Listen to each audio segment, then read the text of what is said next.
som er stolt og øvrigt i Kardemommeby.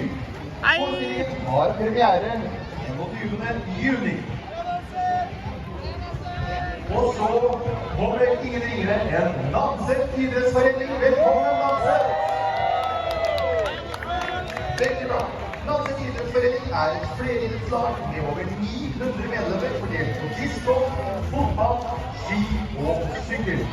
Og de holder til i idrettsparken ved Fagerli skole. Og Nanset IF er vår lydere.